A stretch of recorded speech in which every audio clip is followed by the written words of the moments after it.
Bonjour et bienvenue. Aujourd'hui, on va décortiquer ensemble une information trouvée sur le blog Tu savais ça.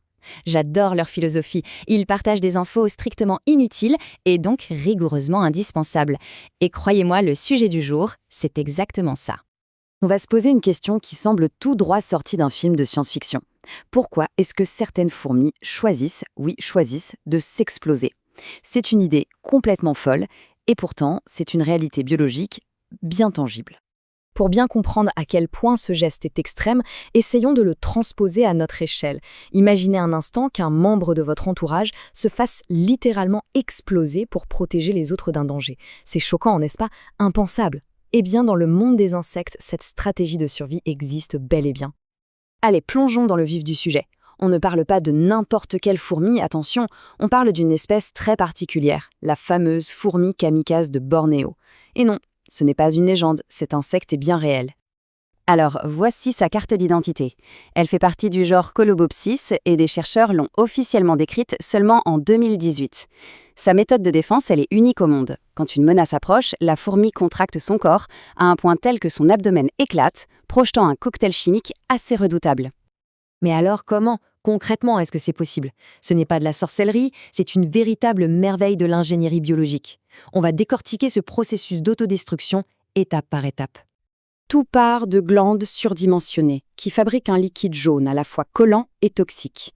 Lorsque le danger est là, imminent, la fourmi lance une contraction extrême de ses muscles abdominaux. La pression à l'intérieur devient juste insoutenable, le corps finit par céder et l'ennemi se retrouve aspergé de cette substance qui le neutralise. C'est simple en apparence, mais d'une complexité folle. Et ça nous amène à la question la plus importante finalement. Pourquoi? Pourquoi mettre en point une défense qui vous tue à tous les coups? Eh bien la réponse, elle ne se trouve pas au niveau de l'individu, mais à l'échelle de toute la colonie. Ce comportement a un nom, l'altruisme sacrificiel. Il faut bien comprendre que la fourmi ouvrière kamikaze, elle, ne vit pas pour elle-même. Son seul et unique but, c'est de protéger la reine et la colonie. Son sacrifice n'est donc pas du tout un échec, c'est l'accomplissement ultime de sa raison d'être. Et au cœur de tout ça, il y a la génétique. C'est la théorie de la sélection de parentèle qui l'explique le mieux. En fait, les ouvrières partagent énormément de gènes avec la reine. Donc, en se sacrifiant pour la sauver, la fourmi kamikaze s'assure que des copies de ses propres gènes soient transmises.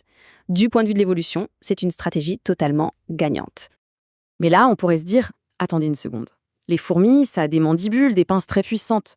Pourquoi ne pas simplement mordre l'ennemi? C'est justement là qu'on voit tout le génie tactique de cette explosion.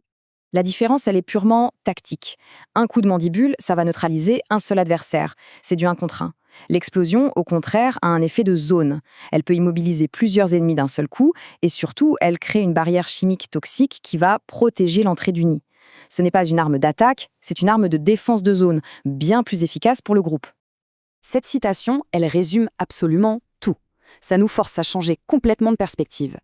Ici, l'unité de base, ce n'est pas l'individu, c'est la colonie. Et dans ce contexte-là, le sacrifice n'est plus un suicide, c'est un acte d'une logique implacable. Et maintenant, accrochez-vous bien, parce qu'on va voir comment cette information, en apparence si inutile, est devenue une vraie source d'inspiration pour nos technologies. C'est précisément ça qui la rend rigoureusement indispensable. Et les applications sont surprenantes. Ce fameux cocktail chimique, il inspire la création de nouvelles colles industrielles ou même d'insecticides plus respectueux de l'environnement.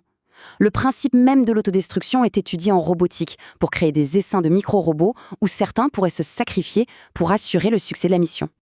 Et tout ça, ça nous laisse avec une dernière question, un peu plus philosophique. En observant ces fourmis, on est en droit de se demander quelle est la véritable place de l'individu par rapport au collectif. C'est une question absolument fascinante, soulevée par une simple mais très explosive petite fourmi de Bornéo.